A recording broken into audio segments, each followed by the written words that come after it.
Hello बच्चों, यहाँ पे आपका क्वेश्चन है कि chromium exist as FeCr2O4 in nature and it contains Fe0.950 and other impurity. To obtain the pure chromium from FeCr2O4, the ore is fused with KOH and oxygen is passed through the mixture when K2CrO4 and Fe2O3 are produced. तो यहाँ पे आपका जो है दोनों question का reaction जो है आपका दोनों का दिया हुआ है। उसके बाद फर्दर बोल रहा है यहाँ पे कि 2 gram of the ore require 270 ml of O2 at 273 kelvin 1 atm for complete oxidation of ore. K2CrO4 is precipitated as BaCrO4 when barium salt is added. To the remaining solution, 10 ml of 1m of K4FeCN6 is added when Fe plus 3 ions react to form KFeFeCN6, often called as Persian blue. To determine the excess of K4FeCN6 in the solution, 7 ml of 0.2 N Fe plus 2 is added when all of K4FeCN6 is precipitated as K2FeCN6. और यहाँ पे आपको क्या पूछा गया? यहाँ पूछा गया कि weight of impurities present in the ore.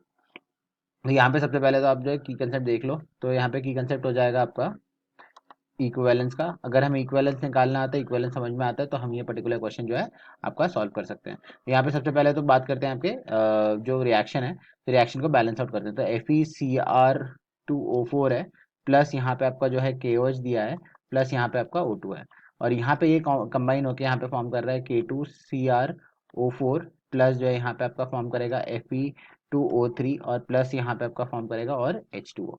H2 यहाँ पे इंक्लूड इसलिए किया जा रहा है ताकि वो KOH को बैलेंस आउट कर पाए। तो यहाँ पे अगर हम देखें तो यहाँ पे ये आ जाएगा आपका 4, ये आ जाएगा आपका 16, और ये आ जाएगा आपके 7, और सिमिलरली यहाँ पे देखें तो ये आएगा 8, ये आ जाएगा 2, और ये आ जाएगा अगेन 8 के बराबर। अब हम फर्दर देखें सेकेंड रिएक्शन को, तो वो है आपका Fe0.95O प्लस आपका है O2 गिव्स यू Fe2O3।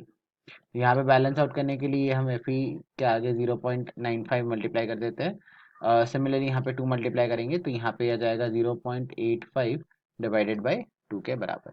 अब जो यहाँ पे सबसे पहले तो हम निकालेंगे इक्विवेलेंस ऑफ Fe+3, जो कि बेसिकली आपके होंगे इक्विवेलेंस ऑफ Fe+2, जो कि यहाँ पे रिएक्ट हो रहे होंगे। So that will be equal to जो आपके टोटल नेट यहाँ पे यूज किया गया था K4FeCN6, जो कि आपका 10 ml और 1m है। तो ये आपका 10 ml, so 10 divided by 1000 multiplied by 1, और यहाँ पे एन फैक्टर इसका जाएगा 1, माइनस इसका जो आपका Fe+2 जो बाकी आपके डाले गए थे ताकि रिप्लेस हो जाए, तो वो आपका था 7 ml के बराबर। तो 7 डिवाइडेड बाई 1000 मल्टीप्लाइड बाई 0.2, ये नॉर्मेलिटी गिवन है। अगर हम यहाँ माइनस करें तो ये आ जाएगा आपका 8.6 into 10 raised to the power of -3 के बराबर। अब हम इसके आगे फर्दर देखें तो number of moles of oxygen भी कैलकुलेट कर लेते हैं। तो ये पीवी इक्वल टू एनआरटी से कर रहे हैं। तो यहाँ पे इसका दिया है 270 ml, तो 270 raised to the power of into 10 raised to the power of -3, ये आपका वॉल्यूम आ गया, multiply by pressure that is 1, divided by 0.0821 आपका आर, और यहाँ पे वैल्यू ऑफ आपका टेम्परेचर 273। तो यहाँ से अगर कैलकुलेट करें तो अप्रॉक्सीमेटली यहाँ पे आ जाएगा 12 into 10 raised to the power of -3 moles के बराबर। अब हम यहाँ पे देखें तो टोटल नंबर ऑफ मोल्स जो है हमने यहाँ पे निकाल रखे हैं। सो अगर हम यहाँ पे दोनों को इंडिविजुअली ऐड कर करके देखें, राइट, सो सबसे पहले देखते हैं यहाँ पे इक्वेशन में। तो अगर हम मानते हैं कि यहाँ पे x number of moles use हुए हैं, तो number of moles of O2 के हुए होंगे 7/4 x के बराबर। और सेकेंड इक्वेशन में देखें तो यहाँ पे जो है आपके यूज हुए होंगे 0.85/4। तो यहाँ पे अगर y लेते हैं y मोल्स, तो इसके y मोल्स के बराबर। तो यहाँ से number of moles of O2 को हम लिखेंगे कि ये हो जाएगा आपके 7/4 x प्लस आपका यहाँ पे 0.85/4 y के बराबर।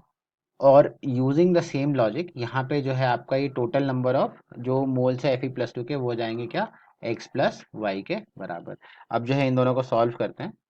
सो ऑन सॉल्विंग हमें यहाँ पे वैल्यू ऑफ x मिल जाएगा, जो होगा 6.62 into 10 raised to the power of -3 moles के बराबर, और y की वैल्यू आ जाएगी 1.98 into 10 raised to the power of -3 moles के बराबर। अब हमें यहाँ पे क्या निकालना है, हमें यहाँ निकालना है इम्प्योरिटी का, राइट। सो उसके लिए हम सबसे पहले तो वैल्यू ऑफ Fe0.95O इसका वेट निकालेंगे।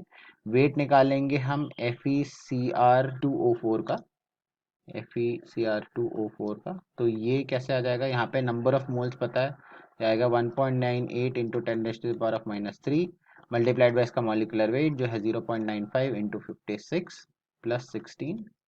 और सिमिलरली यहाँ पे अगर हम देखें तो ये आएगा 6.62 इंटू 10⁻³ मल्टीप्लाइड बाई यहाँ पे आपका इसका मॉलिकुलर वेट जो कि होगा आपका 224 के बराबर। अब अगर हम इन दोनों को वेट ऐड कर लें और जहाँ माइनस कर ले टोटल वेट ऑफ सैंपल से, तो यहाँ से निकल आएगा। सो यहाँ पे आपका वेट ऑफ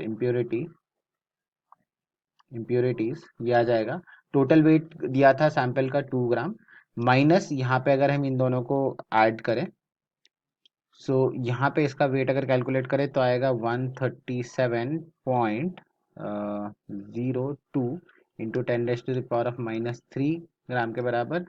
और यहाँ पे आपका आएगा 1.482 ग्राम्स के बराबर। सो ये भी आपका ग्राम से, ये भी आपका ग्राम से, तो ये दोनों को ऐड करोगे तो अप्रॉक्सीमेटली ये आ जाएगा आपके 1.6 के बराबर। तो यहाँ से रफली आपका जो वैल्यू निकल के आता है वो 0.4 निकल के आता है, 0.4 ग्राम्स। अगर हम ऑप्शंस में देखें तो यहाँ पे ऑप्शंस में आपका जो क्लोजेस्ट ऑप्शन है वो ऑप्शन ए है। सो हम यहाँ पे कहेंगे कि आपका जो वेट ऑफ इम्प्योरिटी है, वेट ऑफ इम्प्योरिटीज वो आ जाएगा आपके 0.421 ग्राम के बराबर, राइट। सो ये आपका है ऑप्शन ए जो हमें यहाँ पे मार्क करना है। सो ऑप्शन ए यहाँ पे हमारा करेक्ट आंसर बन जाएगा। So I hope you have understood the explanation and the solution. All the best.